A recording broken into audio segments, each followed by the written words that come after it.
I'm Christian Cooper. I am a birder from New York, and I am a guest speaker for Lindblad Expeditions National Geographic.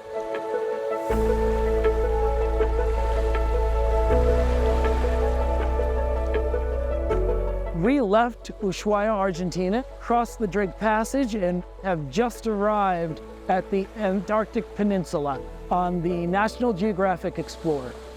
Crossing the Drake is notorious for choppy waves, but ours was pretty easy.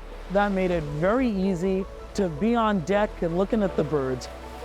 The Drake has unique birds that are taking advantage of the winds. These birds have their ways, and they are adapted to specific things down here that are in specific places. All these birds that are adapted to living off of cold water organisms, to the unique wind structure down here. You just see birds that you can't see anyplace else. There are other places to see albatrosses, but this is a great place to see a lot of different kinds.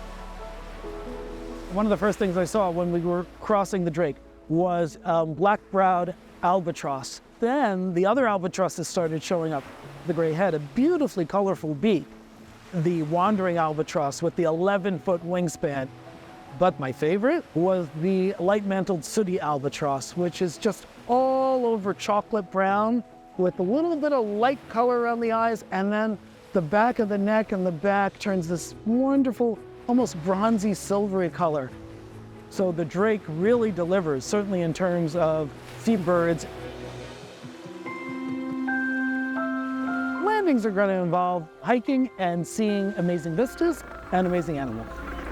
I am shocked at how snow and ice can make sculptures. Every place you turn, every way the light hits, whether it's overcast or the sun is out and the ocean is glittering, or it's early morning and those first rosy rays are shooting over snow-covered landscapes.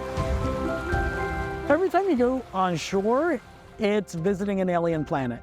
You are surrounded by vistas and creatures you probably haven't seen before, from wet-owl seals to the penguins. And the penguins are right there. I mean, they're not scared of people. You get to see them up close. You don't need binoculars. I'm a bird guy, so I love to see new birds. Birding is appreciating wild birds on their own terms. And anybody can do it. One of the most important things about birding is learning how to use your essential tool correctly, binoculars. So one very crucial tip is that the way to use binoculars is to find the bird with your naked eye, keep your eye on the bird, and then bring the binoculars to your eyes. Number 2 is attention to detail.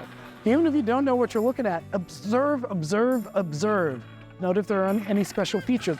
Then you can go back to the field guides and you can look it up. But probably the most important tip is to just enjoy yourself. Birding is as much about listening as it is about looking. I rely on my ears to find the bird. That's one of the reasons why we use the term birder these days instead of bird watcher, because you don't have to watch it. You don't have to have eyes. You can bird with your ears alone. Antarctica is kind of mythic. Well, now I'm here, and it's real. It's a part of it that most people don't get to experience.